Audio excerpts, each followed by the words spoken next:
Welcome back to our video. Then for today's video, I will explain the system which public class in high glass pattern. Then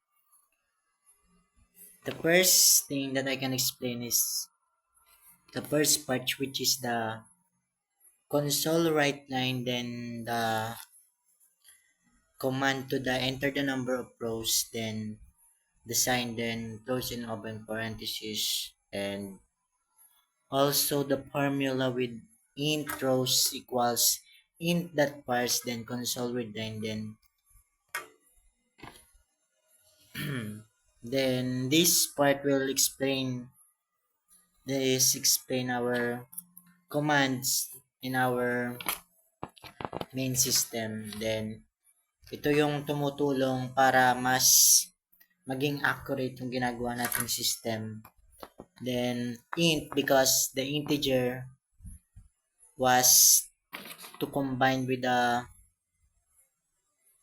main, which is combined to the main command of our system. Then the first part will include with the upper part of the higher glass. Then makikita po natin na for, then int, then the I equals to the rows, then I then is less than equals to the value of 1, then I minus, or the sign with minus and minus. Then ang part naman na po to ay is bumubuo po bilang system command, which is naglalayon sa pinakang ating system or ating pinakang program na mas maging accurate. Then the second one is the print space, or the upper part of our higher glass pattern, which is the sign for 4, then integer with conjunction with j equals the value of 1, then j is greater than equals rows, then minus, then I, or the value of, or the conjunction of I, then the j, then the sign of positive with positive. Then the console write, which is we include in our main pattern. Then it will also be the system function, or tumutulong para mas maging enhanceful pa yung ating system na ginagawa. Then mapapansin nyo na katulad nitong dito sa pinakang pangalawa natin sa print stars is blanco to. Ibig sabihin, kapag nilagyan mo to ng kahit anong sign na ilalagay mo, katulad nito, kapag ano natin sa pinakang final, ibig sabihin may part siya na mali ang magiging buo sa pinakang pattern natin ginagawa. Tingnan natin. Yan. Makikita nyo na imbes na hourglass ang mabuo is ibang sign, then ibang command ang nangyari kasi nilalagyan natin siya ng command na hindi naman talaga kabilang.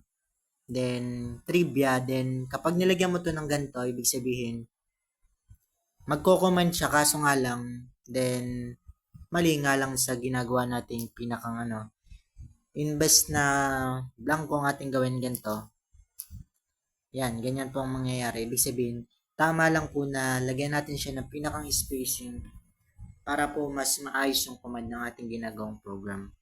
Then, the print stars naman po is the sign with 4, then integer with conjunction with k equals the value of 1, then the conjunction of k with greater than equals to the open parenthesis of 2, then the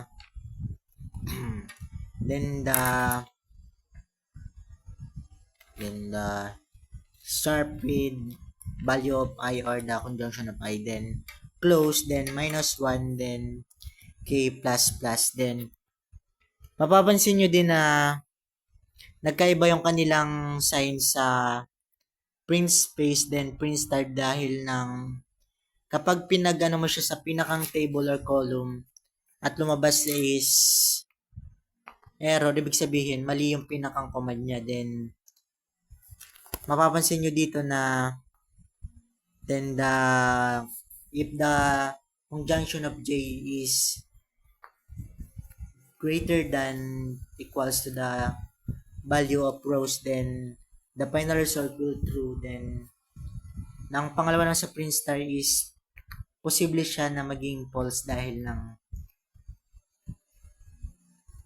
ng mas mataas yung pinakang conjunction or the sign with letter K to the value of 1. Then kagaya ng sabi ko kanina, then itong mga part ng console.write, then yon yung opening cross parenthesis with a sharp ay pinakang importante dahil kapag nawala yung pinakang sign na yun, ibig sabihin posibleng maging syntax or error ang ating ginagawang command. Then dako tayo sa pinakang lower part, same process but katulad ng nangyari dito is the integer, mapapansin nyo yung pinakang integer or conjunction is equals to the value of 2. Then kapag pinalitan nyo to ng pagpalagay natin ng mga 5, ibig sabihin, dinadagdagan natin yung pinakang amount ng ating para mas maging maganda yung kinalabasan. Pero sa part na to is 10 ang ating nilagay sa rows. May possible siya na mali din ang mangyari kasi mas mataas yung pinakang ano natin sa hinihingi ng ating program. Then imbes na ilagay natin is 1 or 2, then pagpalagay natin ng mga 10,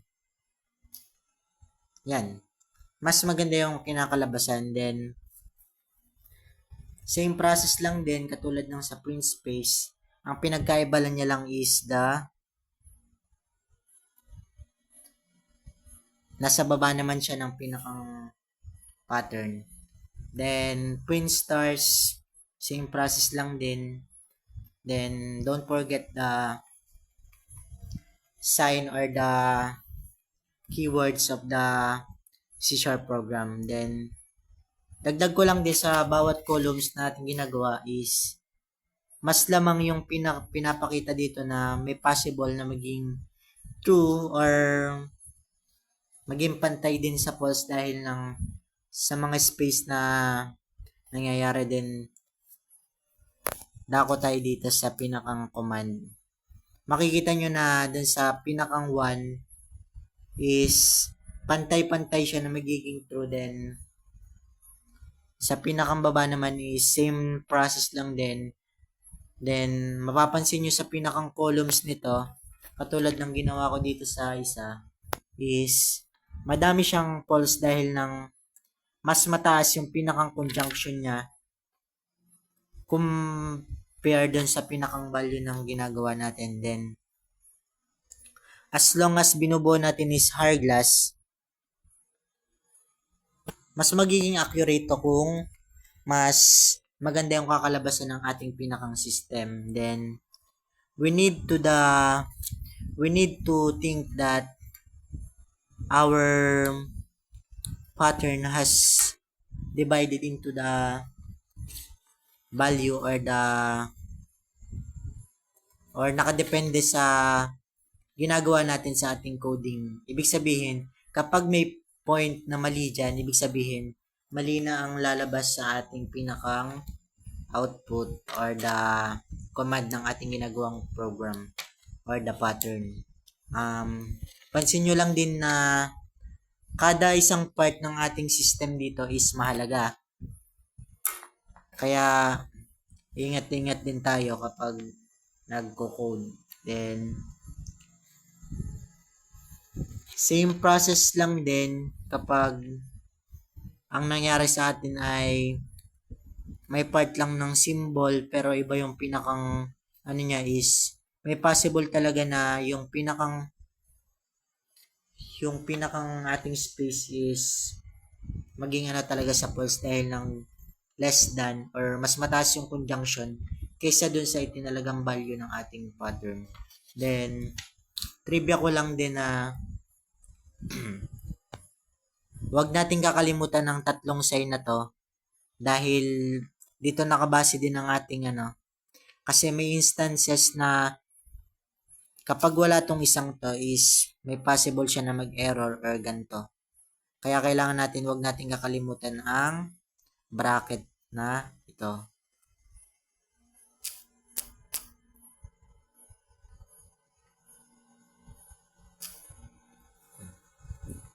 Yan guys, nag-error na siya. Mali kasi ang ating lagay na bracket. Kailangan natin ng mas magandang or mas accurate. Tanan. Then, our final output were hourglass. Enter the rows, enter the number of rows.